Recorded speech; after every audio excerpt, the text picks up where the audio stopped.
tambuza video eno etuuke ku bazadde b'ono omugenzi yafiiridde Dubai naye teryamanyi linnya lye,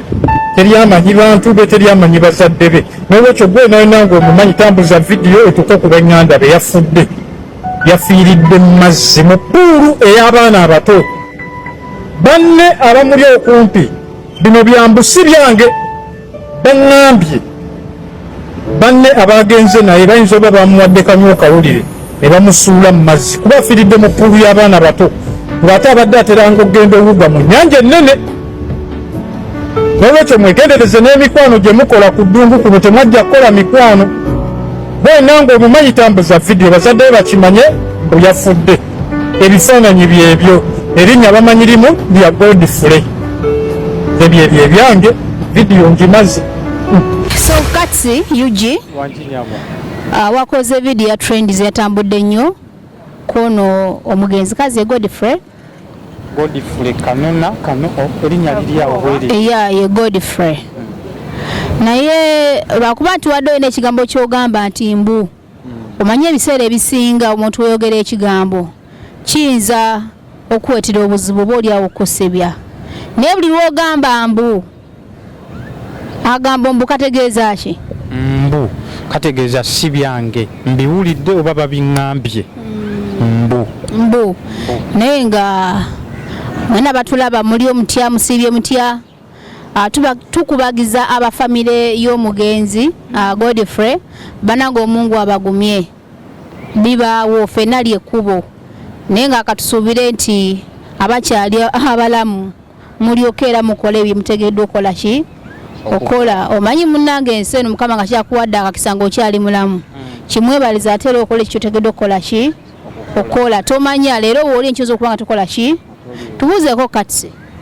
Amanya n'eddoboozi nze Katsi Uganda, mbalamusizza abatuwuliriza oba abatulabe ku Nyondo Media. Yaman byebyo sirina bingi. Queen of Outpass naye asooka atubuuzeeko. Mbalamusizzaako nnyo wassebo ne bannyabo Zainabu nga bulijjo. Queen of Outpass ku ddungu kuno. So Katsi ekikunoonyesezzaako ewamu ne Zainabu Aziz Queen of Outpass olw'enfa y'ono omuvubuka kasanabye ka vidiyo kaneene ebigambo byayogedde ebyo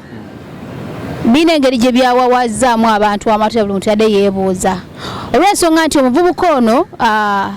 bakulaga waliwo ebifaananyi bide bitambula nga badde atera okuwugira mu Almamuza. Almamuza eno erina amazzi amawanvu era nga kigambibwa nti abadde muwuzi nakinku badde awugira ddala, naye nekijja kitya okubanga aga Katonda yafiiridde mu swimming pool just amazzi amahano bwe gatyo. Kale tuko nga zibadde zinatuka kisobola okubeerawo, naye nekyala abantu kye beewuunyisa omuntu yenna wabanga afudde amazzi afloatinga, lwaki omulambo gw'ono omulezi gwabadde wansi gwaganye okufloatinga? Ebigambo biwayogedde osobola okubiddamu. Anti era mukola video ng'ewagirabye nataddemu mbu abantu abamuli okumpi oba egibadde mikwano gye nze mukuŋŋamba balinga nga njagamba abantu 6 naye 4-5 bataddemu omwana oyo yandibanga yattiddwa, bamuwadde kanyu kawulire ne bamusuula mu mazzi. Era nga naye wookirabamu omulambo omuntu waba afudde amazzi bakuyita ku floating nadda waggulu,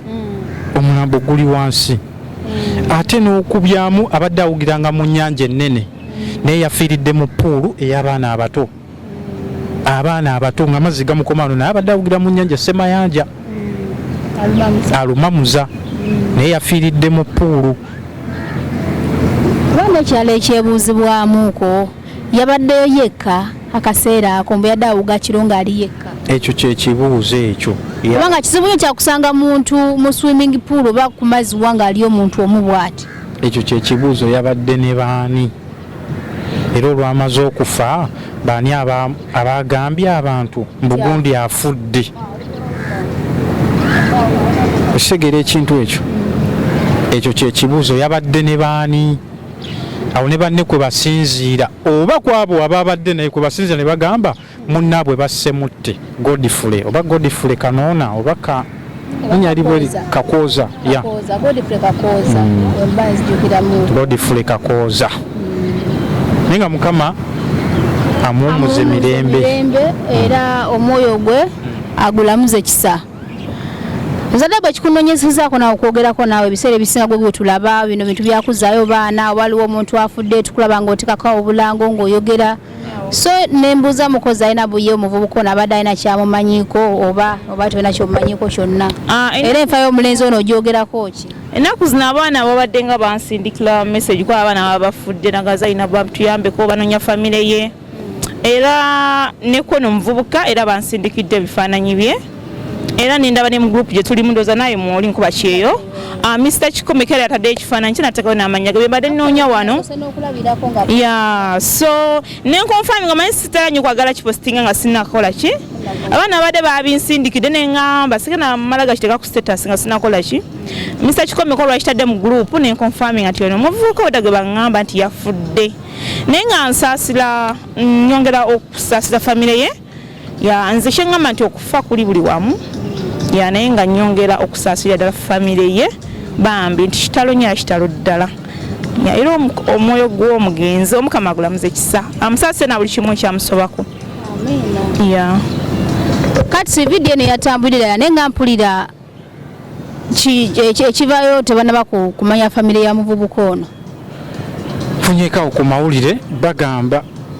mu komenti olaba vidiyo abamu bagamba abafamire bategedde n'ate ekiva eno eDubai bagamba tebannategeera tebannafuna muntu yenna ate tebalina muntu we waŋŋanda gwe bamanyi kati awo nange sinnategeera naye nga yo vidiyo abantu bagirabye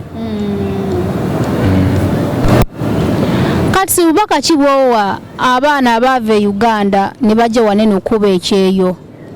kubanga era tewayisewo bbanga ddene ndowooza tegunawera mwaka omuvubuka eyafiira ku alumamuza nga avuga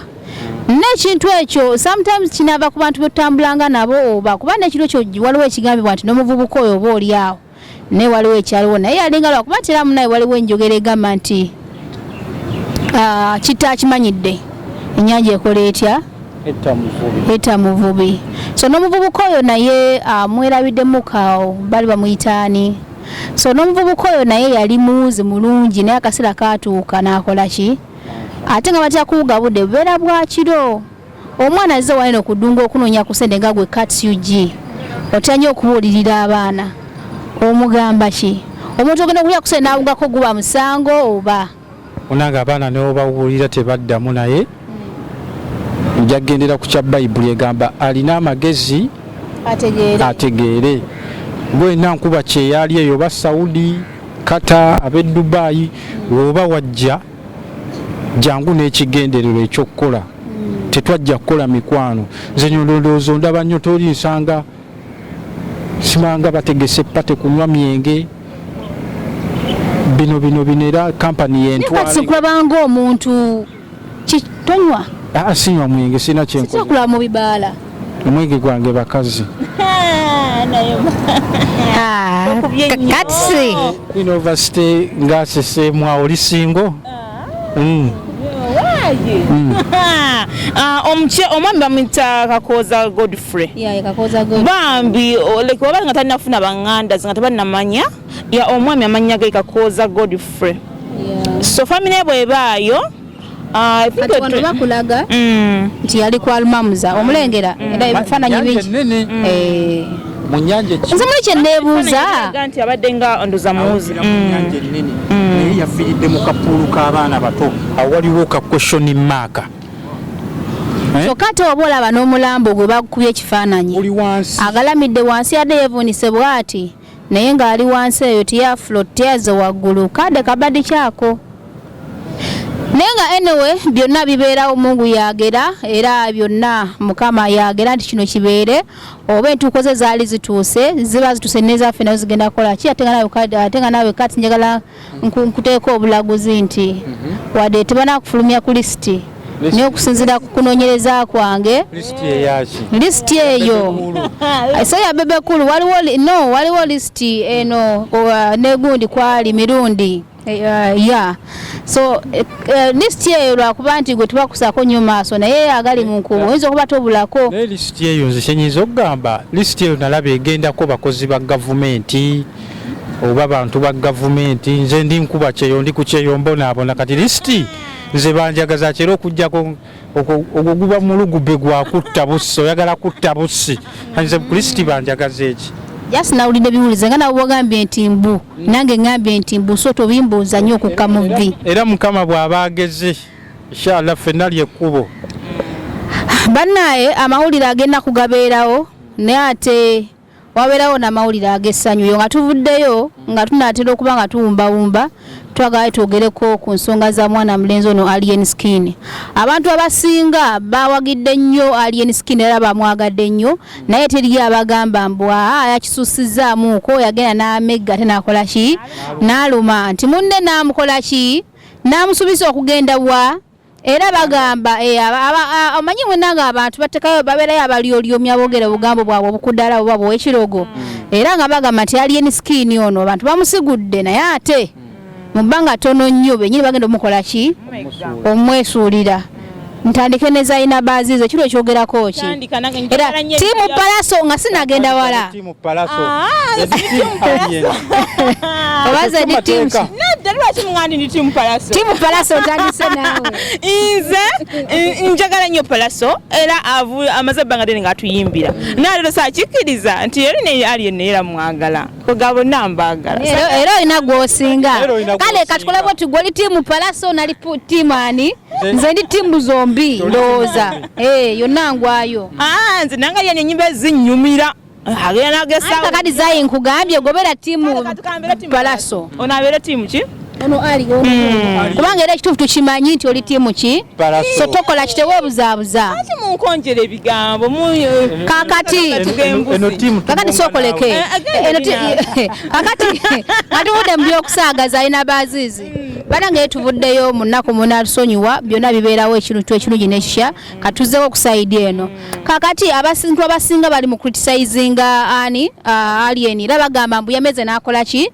era abantu abamwaga bagikola ki okumusuula naye nga tuzzeeko emabega tumanyi the root cause of each and everything right now kyava ku oli kuba munne ate natamuddiza kyembadde okubuuzako tiimu Palaso nti gwe wakiwagira oba amazima gaba mazima tetumanyi nnyo bayinza okuba bali ku bukodyo bwabwe naye nga ono waaba yakuba oli teyakola kirungi nsengamba abantu gwe basinziiraawo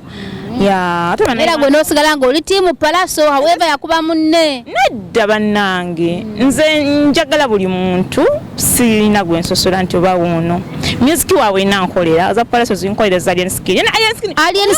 zaayiwe tugenda okakasiza Alien Skin ajja naye ng'onaalinnyayo nga lwaki si muno nate kati nimuyinako buzibu gambe nti ennyimba ze gamba abalala basitasi zange nze muteekayo zinkolera ennyimba ze ennyimba zinkolera nze siriko nnyo bya ttiimu nti oba ki ne sawundi ze nzigiramu kwegamba siriko nnyo nti bya ttiimu kubanga abantu baagala bamusiimye Alien Skin alina omukisa gwe ndowooza abantu bamwagadde olanga naye era bagamba nti simanya empungu tekola ki saawa eno bali mugambo Alien Skin yeefudde empungu si kwefuula mpungu olwedde empungu akageriko ewadde empungu tekkeeko wansi taata tejja kukka okujjako terya yagitonda terya ate era bwekka bweyambuka lwaki ebekka eba enonya ki wansi kakufuna ku kyakulya neyambuka neddayo mu bbanga ate ebyokulya binabeera mu bbanga abantu bamwagadde ba era kinaabawo naagwe era kyafunyeko abakoze eki negwe okusinziira ku gwe ki ekisinga okwagaza Alien Skin kubanga mu tuntu bya music we netugamba tumukopeeringe ne Palaso ayinako wonaawona wamukwasa Alien Skin ze kimunjagaza ekisokera ddala mwana wa ghetto abaana ba ghetto twekkiririzaamu ate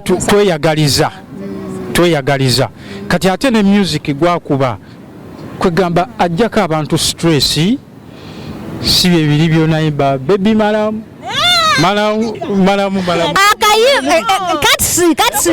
kati sokoleke neda kati labayo sometimes umbanga mchayo omuntu naye ate temukisussa akayimba ako okimanyi nti kati okimanyi no kati akayimba ko mu biseera ebyo oyina nawe abaana bobuwala batambuzo obunnaginaji ne bakwane kusida abaana be Saudi ne bakweza sente obufukunya okuba nange so akuda onenga tino mbyogera mukayimba ako akaseera ako Nyondo Media wamu n'abatulabe eyo Bayibuli egamba omulabe wo nnamba emu yo atakwagaliza bbana kasente mu nsawo kati omuntu yenna nga takwagaliza Palaso kye yakola munne nze nali tiimu zombi actually bonna baana ba ghetto naye Palaso kye yakola munne Palaso naye mwana wa ghetto bakulidde kawempe mbuyumba obukutte mu mbinabina si kuba nnyo mukulu we agamba yakula akola ki babumba obuntuntu ebyo we bityo kakitegeeza omuntu okuba omubumbi ebumbi bw'abantu ba wansi njagamba akulidde mu ghetto kawempe naye ovuddeyo okoze munno otyobodde munno omukubye empya omuntu alina abazadde takuddiza ate ovuddeyo olaze amaanyi ekintu ekyo kyali kibi Palaso tetumwagala mbu tamanyi yimba amanyi oyimba naye kye yakola ate walivaayo ne yeetonda mu bantu yeetonda lwaki temumusonyiwa abaana bageo temusonyiwa yeetonda ku midiya we yali amukuba yali ku midiya yamukubira ku midiya byebikyate anti video zatambula era n'agayo ne yeetonda Palaso akwate ente agende mu lufula oba guleyo embuzi 3 balinnye eddeema kindye bakole pate ekyo kiggwewo Palaso kye yakola kipya ate yali akikozeeko ati temulona kutukuba nkomuntu nkuba naye noweetonda n'otuuka noweetonda kati we yayisa ku midiya n'amwetondera gwe yakuba tamulindangako tamulumbangako eyapositinga ku social media handle ze mbw ate yamusole byebiki kwata embuzi wafuna sente Palaso gende ewa Kibanda omwetondere mwenna muli baana ba ghetto oba sekyo ebya ghetto biggwanga bya ghetto akufumbira ey'ebigere ey'omutwe omufumbira ya bigere yamani mwenkanyakanya evumbe teryagamba bale nga tumaliriza omukulu alien skin ayina akayimba ke yafulumizza wakawuliddeko yagambye mbu naga siri muyimbi naye ayina we yagambye kana akayimba mbu simanya mwebale mwababaddewo ku lwange abantu basinga ne bagamba nti alien skin ate yaziyo mu style z'abali bagundi agataliko sno yani Edi Mezaya yayimbye nga Edi Mezaya oba Fresh Daddy tewaliwo njawulo era abantu basinga bamukomerere bagamba lwaki alina mutaka ku pressure okujja okubaza abantu kuyimba oluyimba olutaliyo kyemwagala ogamba yazzeemu kadongo kamu ng'ojjawo kadongo kamu ebigambo obeera ng'obiwulirizza oluyimba ng'oluwulidde bagamba luli half baked naye sitayiro ye era gye twamumanyiramu webalere ku lwange abeebalizaawo mu luyimba teyasobodde kwebaza muntu sekinnoomu nga lwakunyumidde byanyumye era lwakunyumidde sinnaluwulira bulungi olwo munnaye ne bannaye balimba bansalako matu gaki naye nga nsobola obbagamba bannayuganda era nga basimye omuntu bakola ki n'ennyimba ze nazo simbi kitegedde olusiwe nowakasawuli nga kakola ki era muntu tayagala era obaako ki naye nze bino ebyokuba empalana sibyagala nnyo siri nnyo omuntu wakola ki asiri nnyo omuntu w'ebyo nze njaga music sound nenjitulamu kalaasi basi nnyo kyentegeeza ky'amaanyi banaye twe supporting ennaku z'omwezi lumu agenda kubeera ate July alien skin wali ku Venom then ng'ennaku z'omwezi 3 era ku Venom kazi yayimba kayimba ki ani yenna namakula ono omukyala Kenzo kayimba ki akasiko okunyumira yankubi omukyala oyo alina engeri gyawanga bamugumu mujja kukkiriza nja kuwa muyaye bw'aba omuyaye nja kubeera mukyala dokita bw'anaabanga dokita tatwagala musuuzadde ebbaali va mu muzannyo I sign out.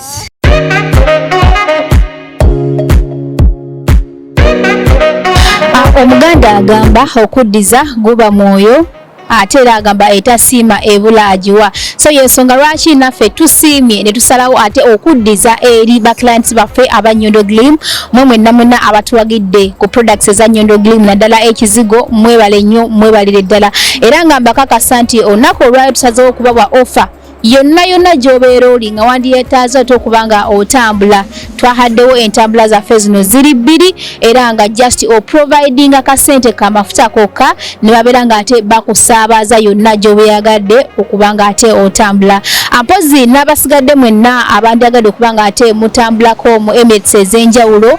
naawe oprovidingayo akasente akasaamusaamu tulina abagoba baffe 2 ate nga bali licensed era nga beegendereza nnyo ku nguudo babasaabaza bulungi nnyo okuleka mpozi naawe ng'olinayo obanga emikolo ng'egyo nga wandiyagadde okuba nga ate ofuna entambula tusobola okuzikuwa ne tuteesa n'obeera nga ate oggusa ekintu kyo obanga ne badreva bamu obetaagiddemu nabo n'obeera nga ate okola nabo bannange tweyanze nnyo tweyanze era nga tubasuubiza nti nga ffe aba Nyondo Glim era n'omwezi ogujja tugenda kwongerako ate entambula ey'okusatu kwegamba tubeere nga tugonza ku ntambula zammwe naye okusingira ddala abaana abatuwagidde ku Nyondo Glim mbakakasa nti just wandikako erinnya lyo oba oli Abu Dhabi oba oli Amlu Queen oba oli Sharjah oba oli Fujairah teekako erinnya lyo nti nze Nyondo Rozet Nyondo Glim buli mwana yenna eyatuwagiddeko nkuyina mu kitabo era driver wananzi ajja nantuukirira nja keberamu oba nga ddala kituufu mwoli bajja kujja bakulu ne bakusaabaze yonna gy'oba oyagadde okuba nga okola ki ng'otambulira era nga twongera okubakoowoola mwenna abaana bakuwagira Nyondo Glim mujje mubeere ng'ate mugula products ez'enjawulo tuyina emmere yonna okuva e Uganda tuyina products zonna zino ez'abaami ez'omu buliri n'ez'abakyala okwetereeza era nga n'ekizigo kyaffe kirungi nnyo tetwerusa wabula ng'egadde lightening tuteekako bw'onaagala okulabika obulungi okufaananako ngaffe oba n'okutusingako yita ku namba y'essimu 0524680778 ate obeere nga ofuna ekizigo olabike bulungi. Banaye nange neeyongera okubeebaza amwe bali tusapootinga banaye tuli basanyufu nnyo bagamba etasiima ibula akola ki agiwa ebintu by'entambula tubigonzezzaamu banaye Mukama batuweere omukisa gwe wenna akozesa Nyondo Glim tojjanga okwo.